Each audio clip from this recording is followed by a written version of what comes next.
다시.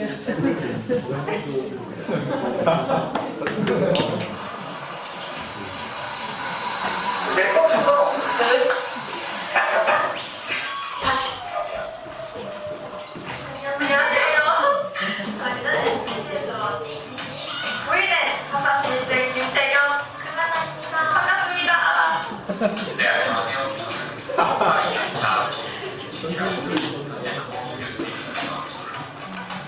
안녕하세요. 저는 석사 1년차 강동훈이고요.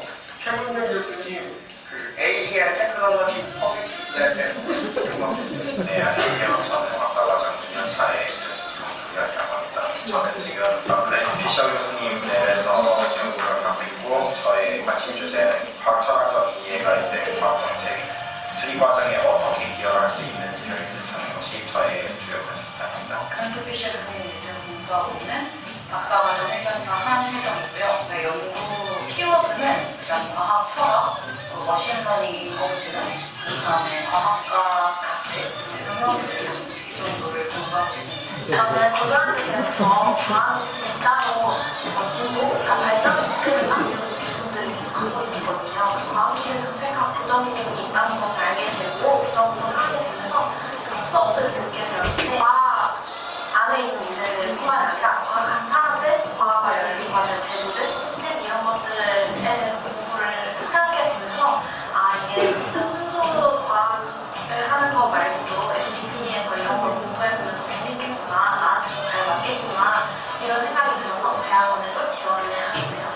그러니까 저는 화학을 전공했었는데 새로운 기술을 발전시키면 그 기술의 혜택을 정말 모든 사람들이 공평하게 나눠 가질 수 있을 거라고 믿었었어요. 이 수업을 듣고 듣는 어떤 기술이 발전할지라도 그 기술의 혜택을 공평 나눠가지는 것은 사실은 불가능하고, 또 일부에서는 어떤 과학 기술은 만들지도 않는다는 사실을 깨달았었거든요. 세상을 더 낫게 만들기 위해서는 과학 공부를 하는 것뿐만이 아니라 사회를 바라볼 수 있는 눈을 키워야 되지 않을까라는 생각을 했고, 그래서 이렇게 진학을 해봤습니다.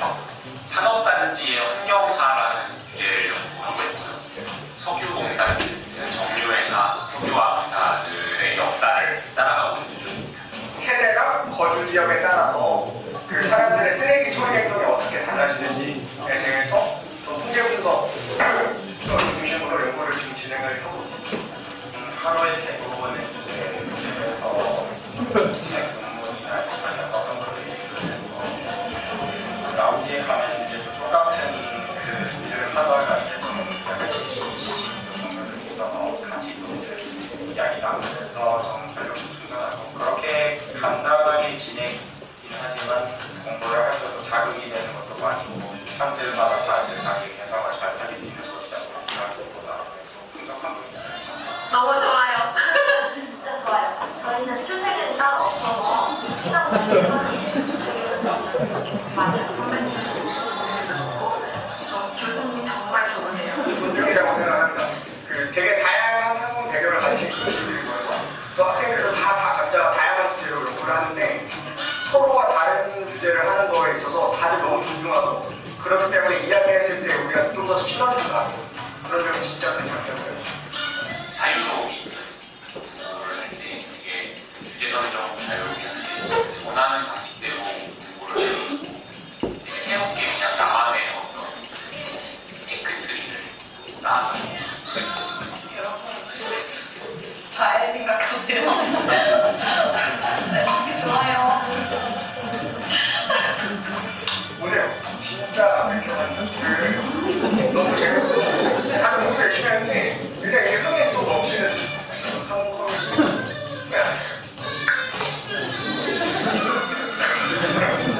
정말 넘치지 않아요. 하고 싶은 뭔가 넘치는 그만큼 또 이렇게 국민들이 잘 이루어주시는 그런 라이브를 내가 만든 정말 무엇이든지 여러분을 기다리고 있습니다.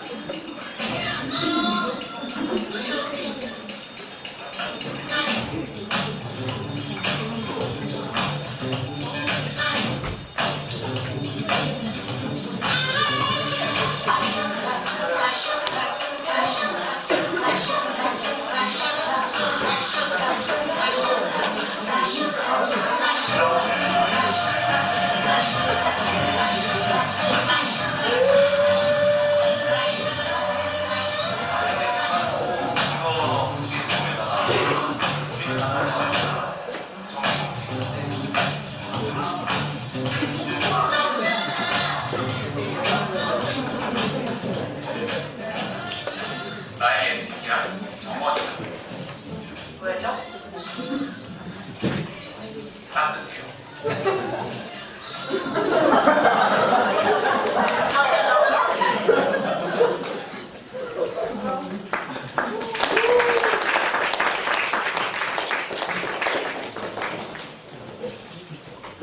네, 안녕하세요. 반갑습니다.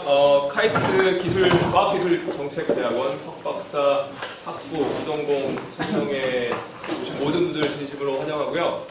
저는 과학기술정책대학원의 박경호입니다. 이게 잘 들리시나요? 그냥 육성으로 하겠습니다. 사실 어제 밤까지만 해도 굉장히 좀 쌀쌀하고 그랬는데 오늘 조금 날씨가 좀 포근해져서 좋은 것 같고요.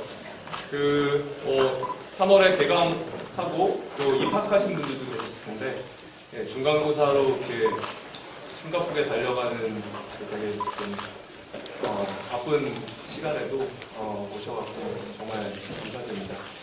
STP는 여러분들 아시겠지만 사이언스 앤 테크놀로지 폴리시 있고 저희 과학기술정책대학원의 영문 꿀명은 그레드스쿨 오브 사이언스 앤 테크놀로지 폴리시이고요. 올해 저희 대학원이 10년차를 맞이했습니다. 상대적으로 역사가 짧다고 생각하실 수도 있겠지만 그렇기 때문에 앞으로 더 무궁무진하게 발전할 수 있는 가능성이 많은 기관이라고 생각이 되고요. 앞으로 여기 계신 분들께서 이제 들어오시게 되면 그런 저희들 미래를 함께 같이 설계해 나가고 또 만들어가는데 같이 함께 할 수 있을 것이라고 확신합니다. 그래서 오늘 정말 잘 오셨다고 생각을 하고 있고요. 네. 먼저 저희 대학원의 교수진을 먼저 설명을 간략하게 소개를 드리면요. 박범준 교수님, 김소연 교수님, 브래드 피셔 교수님, 전치영 교수님, 최문종 교수님, 김영석 교수님, 그리고 저와 이렇게 7분이 계십니다. 오늘 모든 교수님들께서 100% 참석을 하셨기 때문에 한 분 한 분 연구 분야와 소개를 간략하게 드리는 시간을 가지도록 하겠습니다. 그 전에 먼저 저희 대학원의 부장님이신 김소영 교수님의 인사 말씀을 드리도록 하겠습니다. 박수로 환영해 주시겠습니다.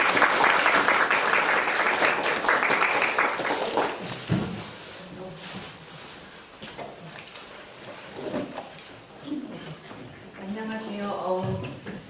김소연입니다.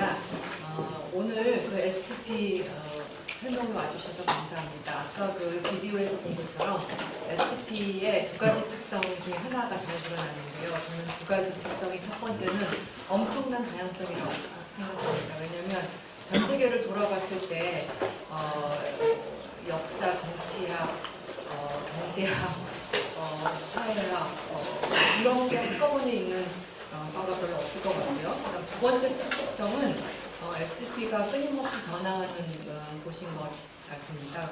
저도 초창기부터 있었지만 저가 초창기부터 있었다고 해서 STP는 이런 곳이다라고 함부로 단언하기가 어렵고 이번에 새로 굉장히 많은 학생들을 들어왔는데 너무나 분위기가 바뀌고 해서 정말 뭐 사람이 먼저 다른데 진짜 사람이 중요한 것 같습니다. 저희가 내세우는 비전이나 미션은 굉장히 지금 팀장님 얘기하는 3C를 좀 뻗다가지고 이렇게 만들어갔는데 첫 번째 미션은 당연히 연구를 열심히 해서 실제로 전문의 기관에서 정책적인 지식을 만들어내는 게 있고 당연히 대학원이기 때문에 앞으로 이제 졸업해서 각자 적절한 곳에서 훌륭한 일을 할 수 있도록 저희가 인재를 키우는 것입니다. 이거는 너무나 뻔하고요. 그래서 앞으로 대학원에 오시면 여기에 나오는 딱딱한 말들 말고 아까 비디오에서 보신 굉장히 재미있는 그런 분위기를 느끼실 수가 있겠고요.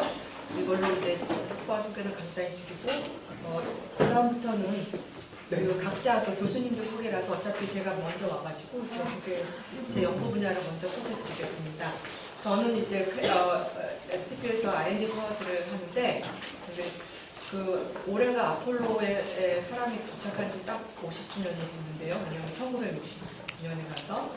근데 영화도 계속 나오고 있고, 히든 키얼스도 있고, 더 퍼스트맨도 있고, 1973년도에 이제 추산하기를 대충 254조의 돈이 우리로 치면 들었는데 2009년에 한 걸 보니까 어마어마한 돈이 들었죠. 근데 잘 안 열려진 역사가 있는데 이때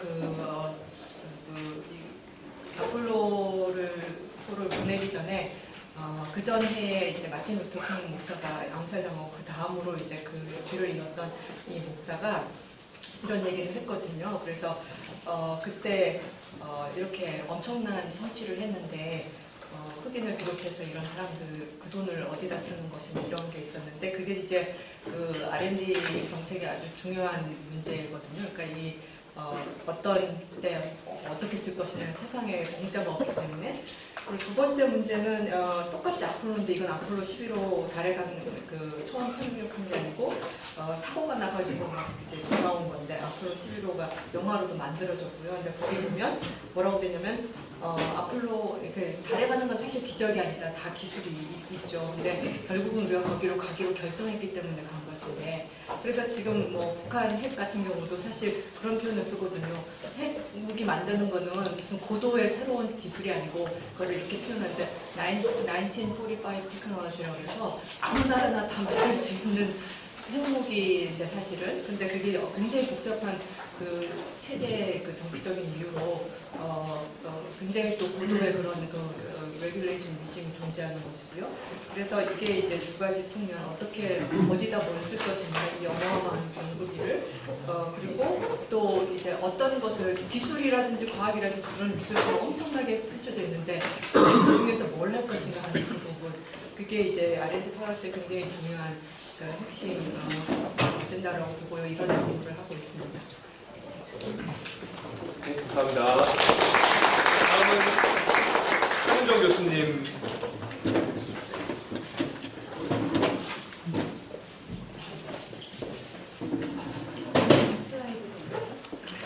네, 안녕하세요. 저는 과학기술 정책대학의 최은정 교수라고 하고요. 저는 카이스트 최초의 사회복적 박사를 가진 교수입니다. 저는 노년학자라서 에이징 관련된 연구를 하고 있고요. 네, 저희 연구실은 고령사회 기술복지 정책 실험실을 운영하고 있습니다. 영어로는 에이징 앤 테크놀로지 팔러시 랩이라고 하는데 사실 요즘은 조금 더 그 분야가 좀 많이 넓어져서 꼭 노인뿐만 아니라 사회적 약자를 위한 기술에 대한 연구를 하고 있거든요. 근데 우리가 기술 생각하면 사실 기술은 근본적으로 좀 부자를 위한 경향이 있거든요. 왜냐하면 신기술이 나왔을 때 그 기술 자체가 이제 만들어지는데 상당히 많은 비용이 소요가 되고 그리고 사실 기술이란 건 대부분 다 이제 거대 과학기술 이런 것도 있지만 대부분 우리가 일상에서 만나는 기술들은 회사에서 만드는 기술들이거든요. 그래서 부자들을 위한 기술들이 굉장히 많이 개발이 되고 있는데 저희 연구실은 조금 더 공공 영역에서 조금 더 건강이 없는 사람, 아픈 사람, 능력이 어빌리티가 없는 사람, 디서빌리티 이슈라던가 아니면은 노약자 여러 사회적 약자를 위한 기술과 정책에 대한 연구를 하고 있습니다. 그래서 이렇게 얘기하면 과연 어떤 연구를 할까, 무슨 연구를 할까 이런 것이 궁금할 텐데 대표적인 예를 들면 저희 연구실에서는 이번에 이제 1세대들이 다 졸업을 하고 둘째를 기다리는 마음으로 이제 2세대를 받고 있거든요. 근데 1세대들 연구를 보면 얼마 전에 나온 거는 이제 요즘 헬스케어 기술 굉장히 많이 개발되고 있는데 노인들 특히나 정보 격차에 있어서 굉장히 약자인 노인들의 정보에 대해서 굉장히 피싱하는 경우가 많거든요. 그래서 그거에 대한 이슈라든가 아니면 전자정보 사용에 있어요. 사회적 배제 문제들. 그리고 또 요즘 1교세에 관련돼서 박보준 교수님 이제 센터적으로서 1교세에 저도 참여하고 있는데 예를 들어 송은이가 세대 간에 어떻게 보면은 쓰레기를 배출하는 그런 관리에 있어서의 차이점들 그래서 이런 연구들을 하고 있고요. 지금 이번 학기는 융합 캡스톤이라는 프로그램을 통해서 영유아들을 차량에 방치한 그런 이슈들이 있었죠. 그래서 소셜 벤처랑 함께 그거에 대한 해결책을 정책적인 부분과 그리고 기술적인 부분에서 연구를 하고 있습니다. 그래서 보통 저희 STP 오는 학생들이 굉장히 다양하긴 한데 대략 두 분류로 나누면 이공계였다 오시는 분, 그리고 문과였다가 오시는 분들이 있는데 이공계였다 오시는 분들도 굉장히 큰 변할 거예요. 내가 하던 거를 굉장히 많이 틀어서 여기 오는데 과연 내가 여기에 맞는 사람인가라는 고민이 될 텐데 그 기술 자체를 개발하는 것뿐만 아니라 그 기술이 어떻게 사용되고 또 어떤 기술이 개발되어야 될지 과학기술 정책 분야의 어떤 리더가 되고 싶다. 네, 이 큰 판을 그림을 그리고 싶고 그걸 실행하는 사람이 되고 싶다라는 마음이 있으면 그 20기 분들을 오시면 좋을 것 같고요. 또 문과 있는 분들은 나는 기술에 대해서 잘 모르는데 과연 내가 ST에 가서 적응을 잘 할 수 있을까 싶을 텐데 와서 이제 그 여기 카이스트라는 환경이 또 너무너무 과학기술, 신기술이 개발되는 좋은 환경이잖아요. 그래서 배울 수 있는 환경이니까 너무 망설이지 말고 내가 기존 해왔던 거랑 다르더라도 좀 도전할 수 있는 분 그리고 불확실성에 대해서 감수할 수 있는 분을 보시면 좋을 것 같습니다. 반갑습니다. 박수영 교수님 모시겠습니다. Hi everyone, I'm Grant Fisher and I have a philosophy lab at KAIST. It's a very small philosophy lab, so there's space if you're interested in doing philosophy. And some of my work and the work of my students is very much engaged with some sort of fundamental problems of scientific and technological and social change. We're very much interested in emerging technologies, particularly things like artificial intelligence.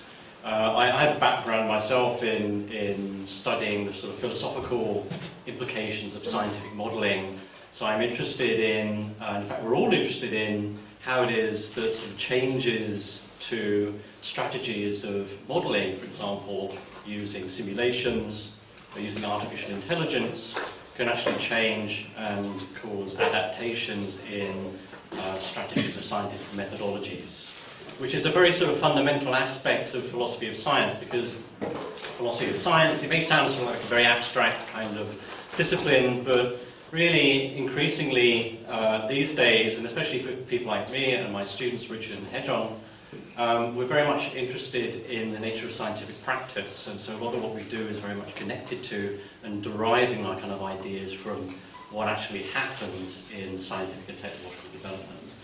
And we're very much interested in the sort of the discourse, the language of the Fourth Industrial Revolution. We're very much interested in how it is that people perceive risk. One of the things I'm working on at the moment is that risk analysis has its basis in studies of the effects of radiation and of toxicity in chemistry. But actually there's not very much philosophically being done on chemical toxicity and changes that are going on to how we assess risk using simulations, because some of the things that are going on are really interesting. For example, that you can replace standard ways of testing for toxicity using, say, model organisms by using simulations, in silico simulations. And so what are some of the implications of using computer models to understand toxicity and chemical risk? So all of us are very much engaged with thinking about how it is that emerging technologies are ideas about how to solve problems using technologies, because there are these visions of solving social problems using technologies. Where do they come from? What kinds of visions do people have about the role of technologies? For example, a good one at the moment in Korea is how to deal with air pollution, right? So one way of dealing with that is to 12명의 석사 과정 학생들이 있습니다. 그 중에 한 명은 지금 이제 다른 연구소에서 같이 일을 하고 있으시면서 석사 과정을 갖고 계시고요. 그래서 총 17명의 남학생과 19명의 여학생이 이렇게 분포가 50대 50 약간 안 되게 있습니다. 총 27명이 졸업을 했고요. 이건 이제 박사과정과 석사과정을 포함하고 있고, 여기서 이제 석사과정 졸업생이라고 되어 있는 숫자는 지금 다른 곳에서 일을 하시는 분들 포함이 되어 있고, 4명의 박사과정 분들은 지금 졸업하시고 각자 연구소 등지에서 일을 하고 계신데, 뒤에서 어떤 일을 하고 계신지 조금 더 자세히 소개를 드리도록 하겠습니다. 네, 지금 저희 학과에서는 총 3가지 프로그램을 제공을 하고 있고요. 석사과정과 박사과정 모두 양쪽 다 일반 대학원으로 존재를 하고, 그리고 학부 과정으로는 부전공을 제공하고 있습니다. 그래서 이제 제가 알기로 학교에서 단순히 전공 한 개만 하는 게 아니라 뭐 심화 전공이나 국수 전공 그리고 부전공 중 하나를 택일하여 필수적으로 이수를 해야 되는 걸로 알고 있는데, 저희 학과 부전공도 존재를 하니까 일단 많이 관심을 가져주시면 좋겠고요.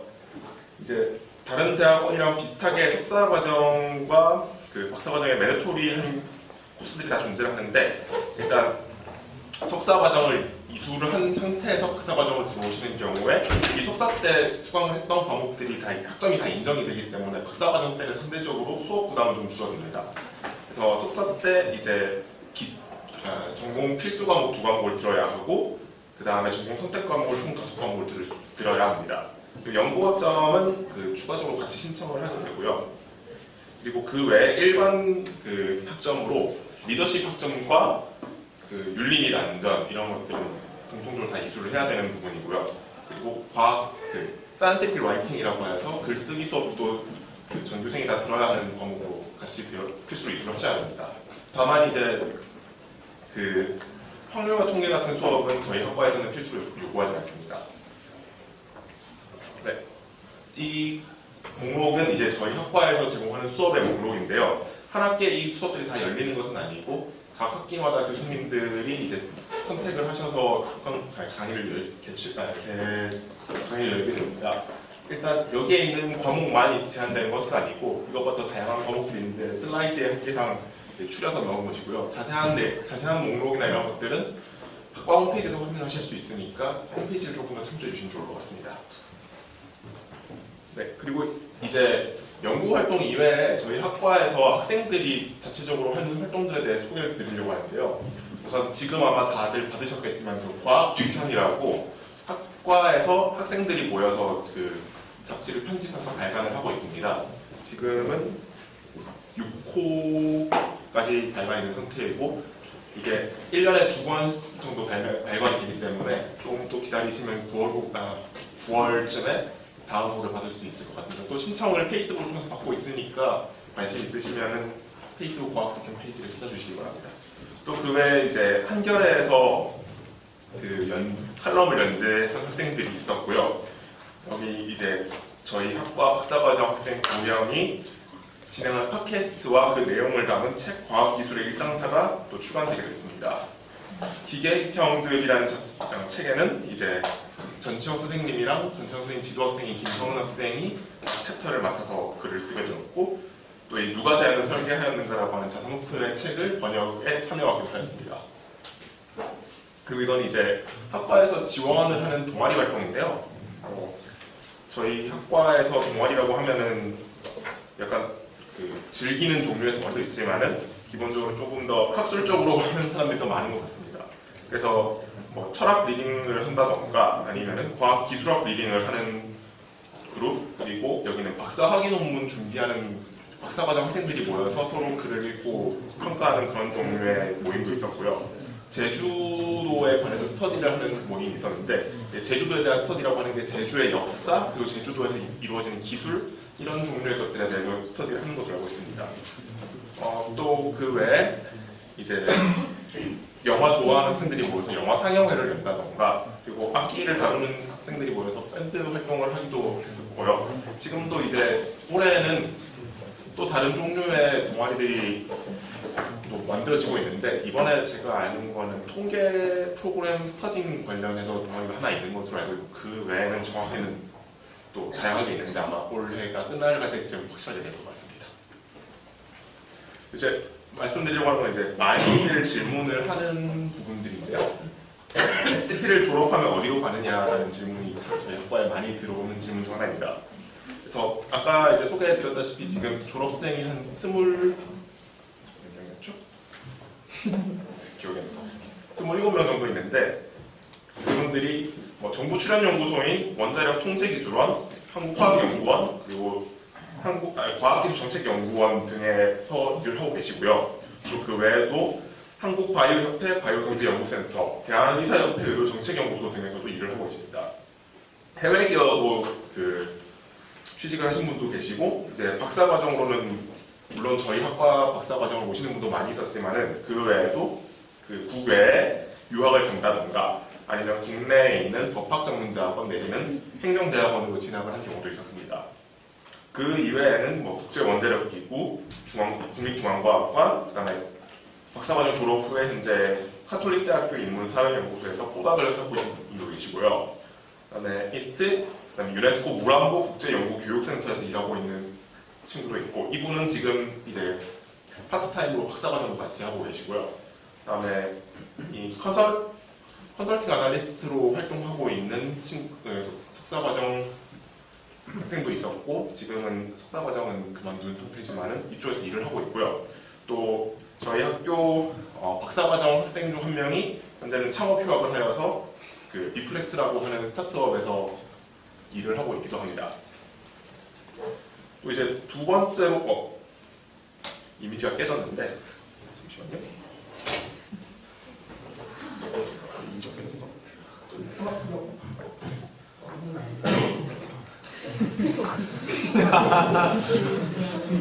이미지 어디 갔지? 약간 당황스러운데 저희가 월급 엮지는 않고요. 수익 엮지는 않고요. 단순히 슬라이드 상의 오류니까 양을 이 자료가 원래는 그 대학원 원총에서 그 시행하는 그 연구실 환경 실태 조사 자료를 등반으로 저희 과에서 응답한 거를 평균 내서 이제 돼 있었던 자료인데 2018년 자료가 아직 공개가 안 돼서 저희가 부득이하게 넣지는 못했고요. 제가 잠깐 그 오해를 풀어드리기 위해서 구두로 저희의 수익 현황을 설명드리겠습니다.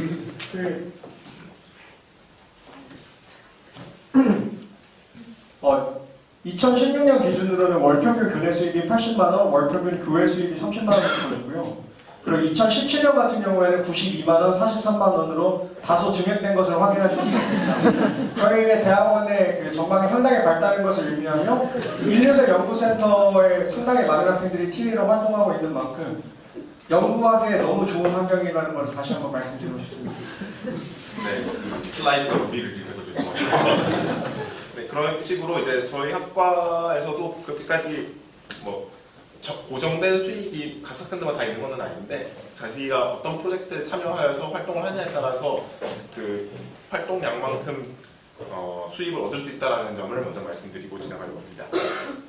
그리고 학부생들 같은 경우에도 이제 저희 과에서 몇 가지 방식의 뭐 연구 참여 기회가 있는데요. 이제 저희 학교 학생들이랑 많이 하실 개별 연구라던가 URP 같은 프로그램들이 저희 학과에서 마찬가지 존재를 하고요. 뭐 이런 경우에는 원하시는 경우에 그 같이 연구를 해보고 싶으신 교수님께 연락을 드리면 될 것 같습니다.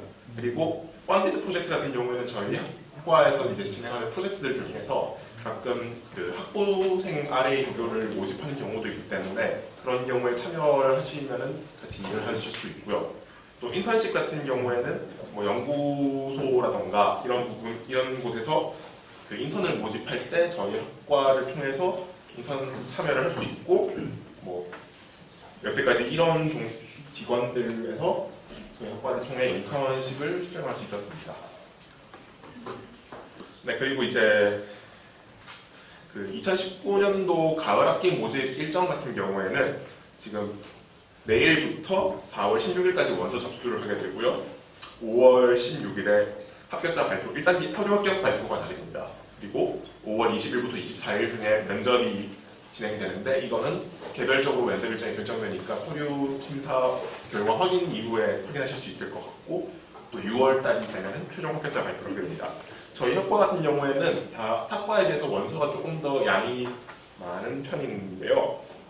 그 SOP라고 해서 스테이트먼트 오브 퍼포스라고 하는 그 자기소개서 같은 걸 추가로 또 요청을 드리고 있으니까 그 부분에 조금 더 신경을 써주시면 좋을 것 같습니다. 이거는 이제 저희 이제 다음 학기 9월 1일부터 입학하는 학생들을 모집하는 것이고 2020년도 고공학기 그 서류 접수는 7월경에 있을 예정인데 아직까지 공지가 안 되었으니까 입학처 홈페이지를 통해서 확인해 주시면 좋을 것 같습니다. 또 카이스타포 부전공 같은 경우에는 그 학기 초에 2주 이내에 신청을 하실 수 있고 변경이나 취소는 개강 후 4주 이내에 언제든지 하실 수 있으니까 그 관심 있으시면은 그 참고하셔서 신청 많이 해주시기 바랍니다. 네. 마지막으로 이제 질의응답을 받으려고 하는데요. 뭐 이쪽에 있는 것들은 주로 저희가 많이 들어왔던 질문들인데 지금 이제 마이크를 드릴 테니까 혹시 질문 있으시면 손을 들어주시기 바랍니다. 정책이나 여러 가지 분석을 하기 위해서도 질적 연구와 양적 연구, 문과, 이과, 그러니까 수렴적 사고와 발산적 사고, 인덕션과 디덕션, 기류법과 두 가지씩 다 필요하기 때문에 이런 굉장히 다양하면서도 소위 교수님들 간의 상호 교류나 연구들이 많이 있는 어떤 그런 저희들만의 특징을 잘 표현해 주신 것 같습니다. 저는 박경열이고요. 네, 저는 원래 화학공학과를 학부에서는 전공을 했습니다. 전공을 했고 2004년에 졸업을 하자마자 아프리카의 동아프리카의 탄자니아라고 하는 국가가 있는데요. 거기에 이제 작은 마을에 세컨더리 스쿨 컴퓨터 교사로 파견이 됐는데 전체가 전기가 들어오지 않는 지역이어서 이제 옆에 있는 아루샤라고 하는 기술대학을 가게 되면서 이런 소위 인터내셔널 디벨롭먼트 쪽에 관심을 갖게 되고 그에 계속 일을 하고 공부도 했습니다. 저도 이제 작년 8월에 부임을 했기 때문에 아직 가한인데요. D-랩인데 D는 3D입니다. 네, 여러분들이 잘 알고 계시는 3D는 아니고요. 3D를 잘 모르시나요? 요새 학생분들은 네, 그 3D는 아니고 디벨롭먼트 디지털 데이터에 관한 연구를 저도 수행하고 싶고 그 세 가지의 컴포넌트의 교집합들에 있는 것들을 이제 주요 관심사로 하고 있습니다. 저도 사실 지금 깨달았는데 전천 교수님께서 말씀하신 어떤 디지털, 데이터 이런 테크놀로지 릴레이트된 것도 저도 알게 모르게 이렇게 파란색과 녹색으로 표현을 하게 됐네요. 핵심은 이 세 가지는 과학기술이 소위 글로벌 이슈, 글로벌 과제들의 어떠한 긍정적인 영향을 미칠 수 있을지 티피컬한 그런 인터내셔널 어그리먼트가 여러분들 혹시 아실지 모르겠습니다만 UN에서 제정한 2015년에 제정한 Sustainable Development Goal SDG라고 하고요. 한국말로는 지속가능 개발 목표, 전 지구적인 그런 문제 17가지를 규정해서 과학기술이 특히 어떠한 긍정적인 영향을 미칠 수 있을지에 대해서 공부하고 있고요. 그다음 특히 기술 중에서는 디지털 테크놀로지에 중심을 두고 있는데 이것은 사실 아까 최문정 교수님께서도 말씀하셨지만 특히 디지털 기술이 기존에 있었던 사회의 권력 관계나 불평등을 더 심화시키는 방향으로 흐를 가능성도 굉장히 많이 있습니다. 특히 개발도상국 관점에서는 그런 경향들이 더 심화가 되고 있고요. 그런 것들이 이제 디지털 이니퀄리티, 디지털 불평등이라고 한 15년 전부터 연구가 되어 오고 있는데요. 이런 것들이 이제 하나의 컴포넌트고 세 번째는 예전에는 공개되지 않았던 데이터 그리고 예전에는 수집할 수 없었던 빅데이터 이런 데이터의 양들과 그 다음에 범위가 엄청나게 이제 넓어지면서 특히 정책 분석이나 정책 결정 과정에 있어서 데이터 드리븐 이니셔티브들이 굉장히 많아지고 있습니다. 그래서 많은 기회들을 제공하고 있지만 반면에 또 거기에 파생된 여러 가지 도전 과제들도 있고 부작용들도 있는데요. 이런 것들을 같이 공부를 하면 좋을 것 같고요. 그래서 저희는 저희 STP가 다 그렇지만 이론에 기반하기도 하고 또 실제적인 현장에서 프랙티스에 기반한 정책 분석이나 정책 결정 과정의 함의를 이렇게 같이 공부를 하고 있는데요. 그래서 저희 랩은 지금 3명이 같이 학생들과 같이 공부를 하고 있고 앞으로도 여러분들의 많은 관심과 참여를 바라도록 하겠습니다. 네. 저희 과학기술정책대학원을 처음부터 설계하시고 파운더로 지금까지 계신 박범순 교수님과 그리고 또 인류세 센터에 대해서 간략하게 소개 말씀을 드리겠습니다.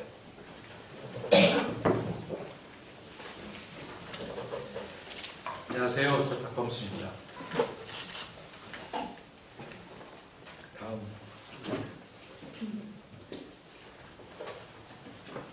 저는 60년대 태어났고요. 냉전 시기에 중고등학교, 초중고 교육을 받았고 80년대 대학 생활을 하면서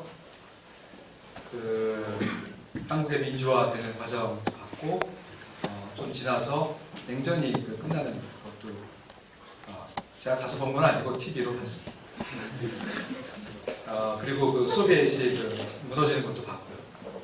옐친이 탱크에 올라가서 막 하는 것도 아직도 기억이 생생하고, 그리고 냉전 시기가 끝난 뒤에 곧 찾아온 글로벌라이제이션, 글로벌라이제이션 시기 때 외국에 가서 과학사를 공부했습니다.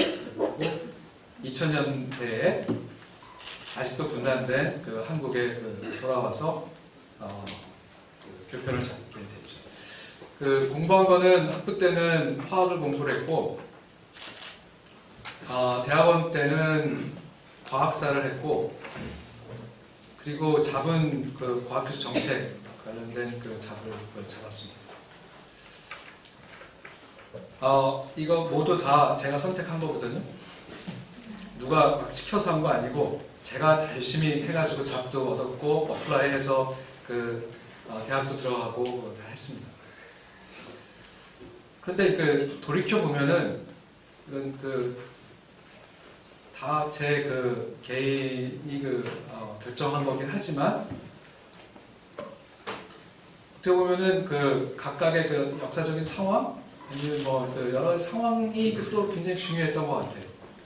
그래서 과연 제가 제 인생을 사는 데 있어서 스스로 결정을 하지만 그게 얼마나 결정적인가라는 것을 계속 생각을 하게 됩니다.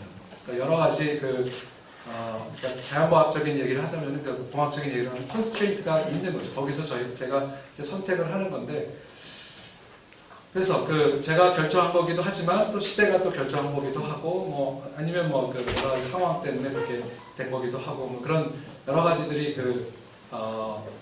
작용을 했었던 것 같습니다. 제가 이 말씀을 드린 이유는 제 관심이 사실은 과학기술이라는 게 발전을 할 때 그냥 어떻게 보면 내적인 동력에 의해서 어떤 문제가 있으니까 그 다음에 문제를 어떤 걸 풀려고 계속 발전하는, 그렇게 생각을 하지만은 실제로 그 안을 들여다보면은 과학자나 공학자들이 무수한 선택을 하거든요. 그 선택에 또 본인들이 하는 겁니다. 근데 본인들이 하지만은 또 그 선택에 영향을 주는 펀딩이라든지 아니면 시대 조류라든지 아니면 그 당시에 핫한 거라든지 그런 것들이 막 있다는 거죠. 그러면은 그 중에서 뭘 하나 선택을 하는 거죠. 그리고 사회에서 그것이 중요하다고 생각될 때 그게 이제 어떻게 보면 인정을 받기도 하고 그렇습니다. 그래서 제가 관심이 있는 거는 어떻게 보면 과학이나 공학은 텍스트만 봐서는 굉장히 이게 누적적으로 발전하는 것 같이 보여요. 사실 물리 교과서를 보면 지금이나 제가 학교 다닐 때나 아니면 한 50년 전이나 크게 다를 거 없고 그냥 새로운 정보만 아는 것 같지만은 실제로는 그 안에 수많은 정치, 경제, 사회, 문화적인 어떤 배경 같은 것들이 작용을 하는 겁니다. 근데 작용하는 방식이 상당히 흥미롭고 재미있더라고요. 그래서 저는 그거를 연구를 합니다. 그래서 저도 굉장히 김영석 교수님의 이분법에 따른 발산적인 근데 그냥 브로드하게 1945년 이후의 과학은 기술도 좀 포함해서 모두 관심이 있고요. 그리고 저는 제가 같이 이렇게 공부하는 학생들하고 랩이란 말을 좀 쓴 적이 없는데, 왜냐하면 랩은 어떻게 보면은 제가 관심 있는 거를 이렇게 나누는 건데, 그보다는 저는 팀이라는 말을 쓰거든요. 팀이나 그룹 이렇게 쓰는데, 그러니까 그 얘기는 뭐냐면은 학생들이 관심 있는 걸 가져오면은 제가 그게 말이 되는지 안 되는지만 판단을 합니다. 그 얘기는 만약에 논문이 될지 안 될지, 졸업을 할 수 있을지 없을지 판단을 하고 모든 건 다 학생들한테 맡기는 그런 편입니다. 그래가지고 굉장히 다이버스한데 다양한 주제인데 주로 관심 있는 거는 인물에 대한 관심도 있고요. 그리고 학문 분야, 물리화학, 뭐 생물 이런 것도 다 관심이 있고 뭐 의학도 관심 있지만 뭐 예를 들면 브레인 리서치라든지 뭐 이런 것도 관심 있고 합성 생물학 등등 뿐만 아니라 뭐 조직, 뭐 기관 뭐 이런 쪽도 관심이 있습니다. 그래서 뭐 최근에 이제 논문을 쓰고 졸업하려고 하는데 WHO에 대한 연구도 좀 하고 있고요. 그리고 뭐 대학, 뭐 랩, 뭐 이런 쪽에 관심이 있고. 그래서 어쨌든 굉장히 학생 주도형이라고 얘기하면 학생들이 굉장히 반발을 하긴 하겠지만, 근데 어쨌든 주제 선택에서는 그렇게 하고 서로 이야기를 나누는 과정에서 다듬는 그런. 그리고 제 관심사는 여기까지 얘기를 하고요. 그리고 작년에 카이스트 STP 교수님들이 주축이 돼서 그리고 문화기술대학원 그리고 전기전자 그리고 어디 있나요? 산디과 뭐 등등 다른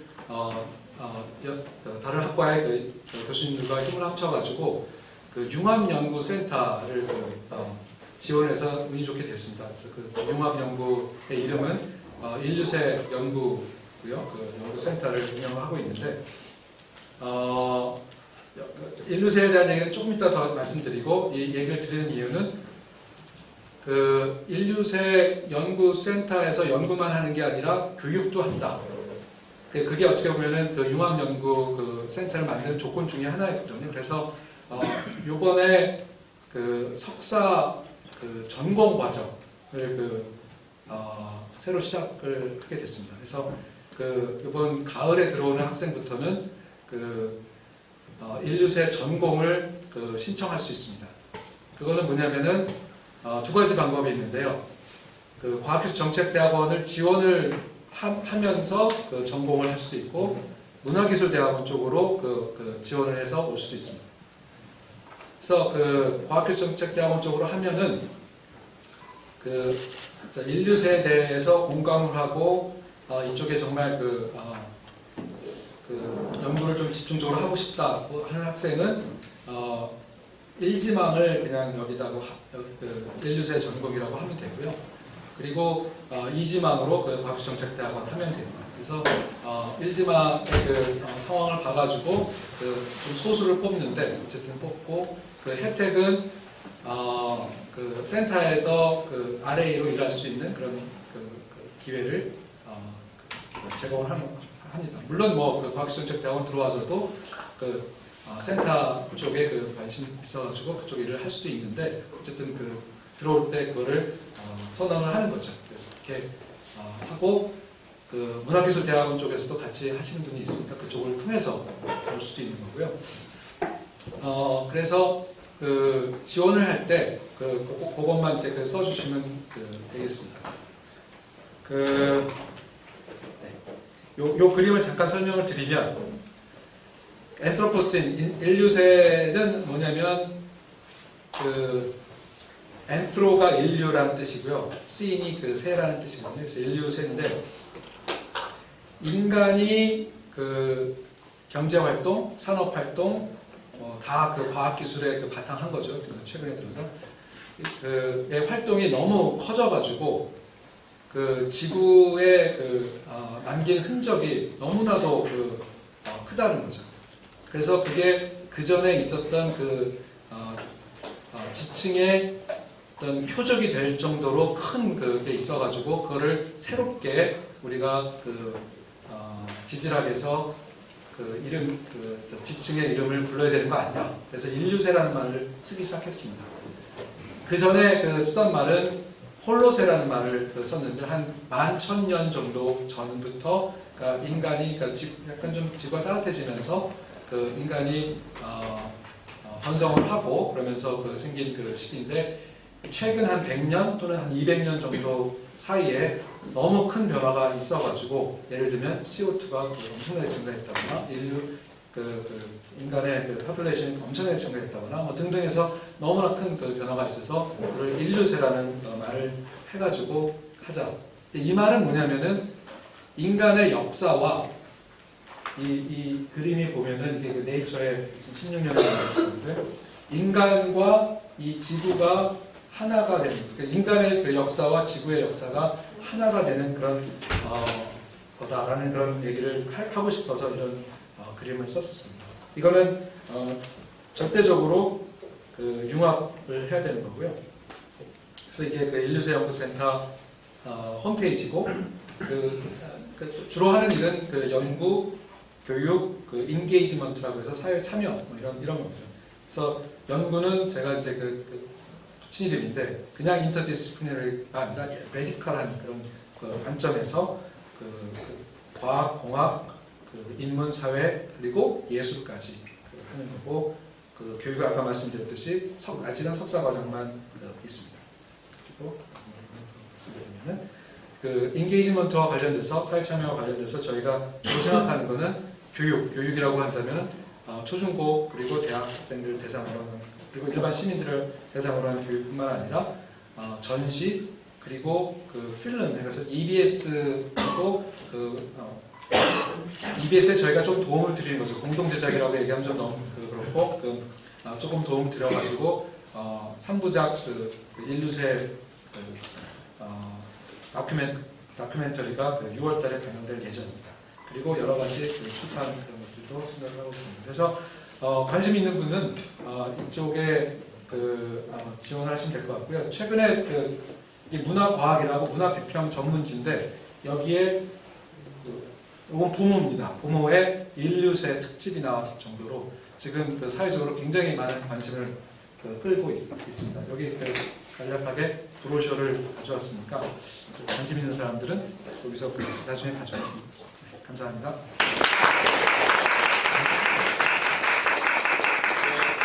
네, 말씀 잘 들었습니다. 저희가 조금 시간이 길어져서 저희 대학원에서 하고 있는 여러 가지 리서치 프로젝트들이 많이 있는데요. 홈페이지에도 상세하게 나와 있으니까 한번 참고를 해주시면 좋을 것 같고요. 그리고 여러분들 아실지 모르겠습니다만 콜로키움이 이제 매 학기마다 진행이 되고 있습니다. 그래서 한 8분, 한 9분 정도 이렇게 오셔서 이제 학계의 또 전문가분들 또 정책 전문가분들 모셔서 이제 말씀 나누고 또 인덱스 디스커션하는 시간도 가지고 있고요. 이번 학기에는 5월 9일, 또 5월 16일, 5월 30일에 구성 행사가 있으니까 관심 있으신 분들은 직접 오셔서 강의와 또 다 같이 토론할 수 있는 기회를 줬으면 좋겠습니다. 네, 그러면 학생 생활 부분과 또 그 학사 일정과 또 전공 지원, 학위 프로그램 이런 거 관련해서 학과 대표를 맡고 있는 박준혁 학생이 진행을 해서 말씀드리도록 하겠습니다. 네, 안녕하세요. 방금 초대받은 학과 대표를 맡고 있는 박준혁이라고 합니다. 저는 지금 이제 대학원에서 박사과정을 하고 있고요. 석사과정도 같은 대학원에서 받았습니다. 현재 지금 저희 대학원에 등록되어 있는 학생 수는 휴학생을 제외하고 36명입니다. 그래서 24명의 박사과정 학생이 있고 그중 6분은 다른 직업을 가지고 계신 파트타임으로 흔히 말하는 그런 형태로 등록이 되어 있고요. Trying to see clouds to generate rain, so this is a kind of form of geoengineering, which is of deep philosophical interest, right? Should we be doing these things? Is there an ethical issue here when we think about the impacts of geoengineering broadly on the environment? So we're interested in both sort of issues of knowledge, but also issues of ethics and the impact of science and technology in society. So if you're interested in those kind of issues, and if you're interested in thinking through those kind of issues philosophically, then maybe you'd like to join us. So hopefully we'll see you in the future. 다음은 권지영 교수님 해주시겠습니다.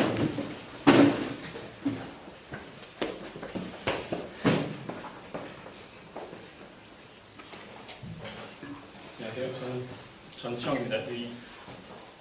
제 슬라이드가 굉장히 게을러 보이는데 서로 포맷을 조율하는 게 아니라서 교수님처럼 이렇게 정성스럽게 하지 않고 구글 서치 하나로 이렇게 때우려는 보이는 것 같습니다. 근데 어쩔 수 없는 선택이었던 게 제가 이제 어젯밤에 생각을 해보다가 이제 학생들이 무슨 논문을 하고 있나 이렇게 생각을 하다 보니까 그걸 이제 이렇게 다 포착한 어떤 하나의 무슨 구체적인 이미지 같은 거는 찾기 어렵겠더라고요. 워낙 다양한 주제에 관심을 가지고 공부를 하고 있어서 찾기 어려워서 그냥 구글에다가 테크놀로지라는 단어를 여기 잘 안 보이지만 테크놀로지를 넣고 이제 검색해서 나오는 첫 화면이에요. 첫 화면에 이제 몇 개 안 나오지만 제가 계속 이게 줌아웃을 몇 번을 해가지고 담을 수 있을 만큼 많이 담아서 그 정도로 그냥 다 캡처를 한 거예요. 근데 보시면 아시겠지만 이런 걸 다 뭐 공부한다 이런 뜻은 아니고요.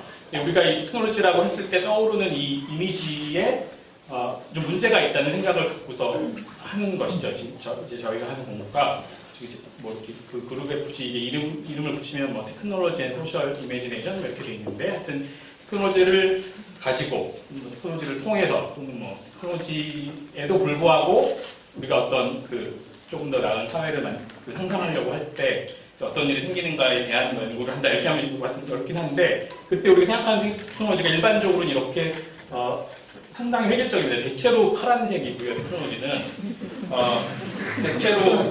대체로 인포메이션 테크놀로지 굉장히 좁은 의미의 테크놀로지를 상상하고 있고 그리고 사람은 주로 손만 사람이 아예 등장하지 않거나 그 이미지에 그다음에 등장해도 손만 등장하거나 등장해도 그냥 한 사람만 등장하는 경우가 많고 뒷모습이고 하여튼 이게 사람의 전체를 다 담아내는 이미지로서 상상하지 않게 되는데 우리가 그게 이제 우리가 현재 기술에 대해서 상상하고 얘기하고 또는 개발할 때 생각하는 이미지 같아요. 근데 저희는 이제 거기에 뭔가 문제가 있다고 생각을 하고 그래서 이 테크놀로지와 사람 사이의 관계를 좀 더 넓게 또는 뭐 깊게 좀 약간 다르게 볼 필요가 있고 그걸 통해서 하여튼 이 테크놀로지와 또 사회의 관계 또는 테크놀로지가 사회에 어떤 방향에 영향을 미치는지 뭐 이런 것들을 이제 더 논의해 볼 필요가 있다고 생각을 하고 있습니다. 그래서 전반적인 목적은 이 구글 검색에 테크놀로지를 쳤을 때 나오는 이 이미지들을 더 다양하게 만드는 것. 그러니까 색깔도 더 다양해지고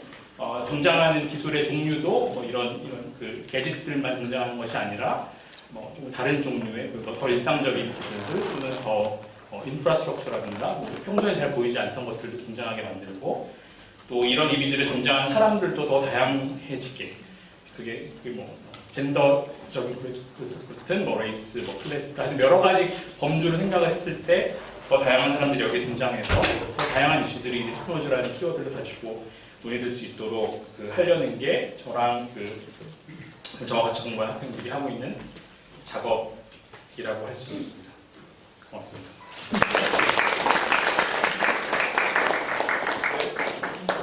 다음은 기병섭 교수님 소개해드리겠습니다.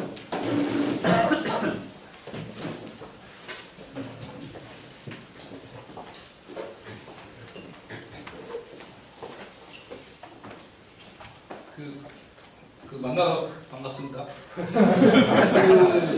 이게 이름 보면은 Science and Technology Policy인데 사실은 아마 우리가 10년 길어서 Science, Technology and Policy로 바뀌었고 그래서 아마 과학기술 정책이 아니고 과학.기술 정책이거든요. 근데 이제 그렇게 왜냐면 이 얘기는 제 학생들입니다. 컨선이 있어서 지금 말씀드리는데 옛날에 90년대 유명한 농담이 있습니다. 농구 유명한 감독 중에 하나인데요. 농구 경기를 하다가 경기가 잘 안 풀렸어요. 그래서 이 선수들 모아놓고 뭐라고 얘기했냐면 야 너네 지금 안 되는 게 두 가지가 있다. 공격과 수비다 이렇게 얘기했어요. 그래서 약간 똑같은 지금 과학기술 정책이니까 뭔가 다 되는 걸 수도 있고 안 되는 걸 수도 있고 한데 어쨌든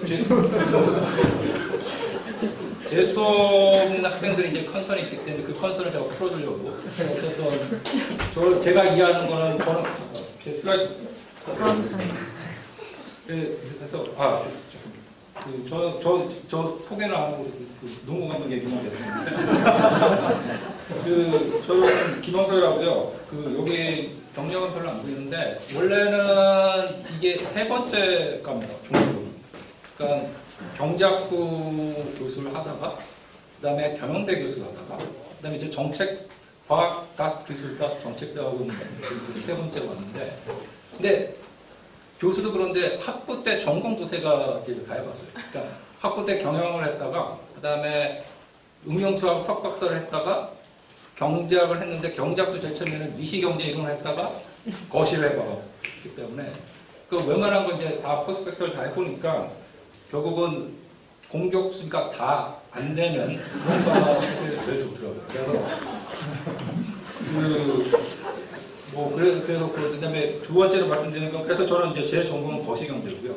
그다음에 여기 이제 당분간은 지금은 아니지만 당분간은 그 한국은행 조사국 상임 전문 교수하고 두 가지를 겸임하고 있습니다. 그러니까 당분간이라는 말은 그 영원히 한다는 건 아니고, 근데 말은 한국은행 상임 전문 교수 한국은행에 가 있을 것 같은데 이번 주 내내 그냥 여기만 있기 때문에 여러분들이 굳이 뭐 한국은행이 있을 거라고 생각 안 하셔도 되고 언제든지 찾아보시면 찾아보시면 됩니다.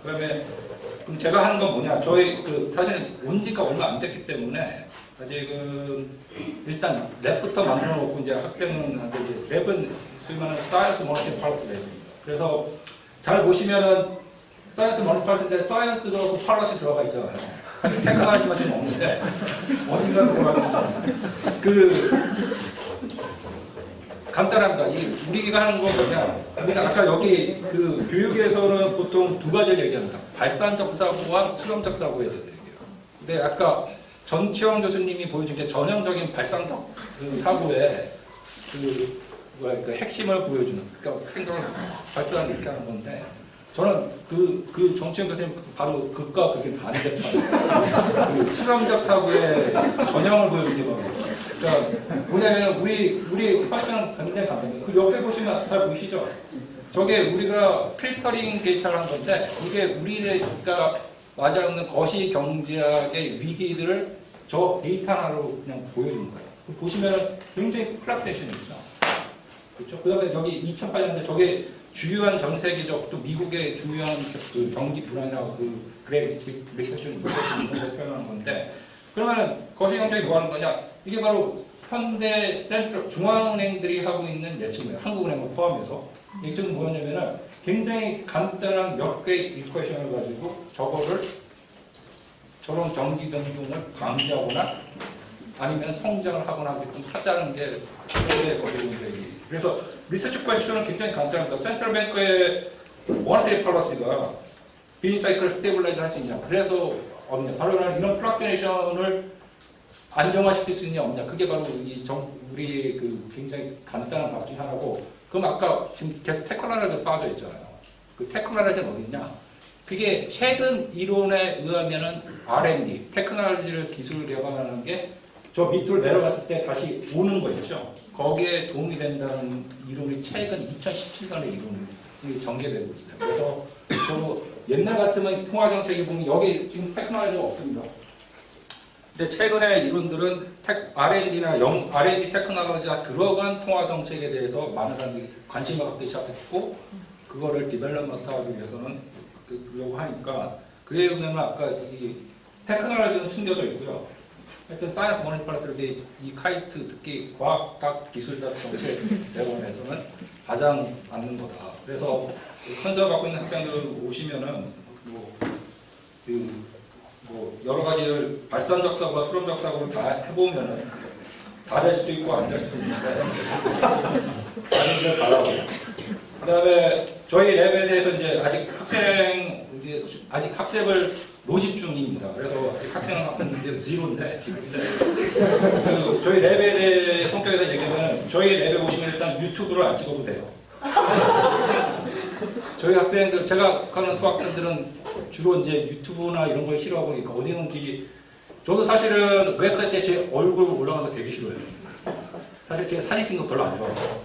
그래서 저희 랩에 오신 분들은 사진을 안 찍어도 되고 안 찍어도 안 해도 되고, 그다음에 영상 담아도 안 해도 되고. 그럼 뭘 하냐? 이거만 하면 돼요.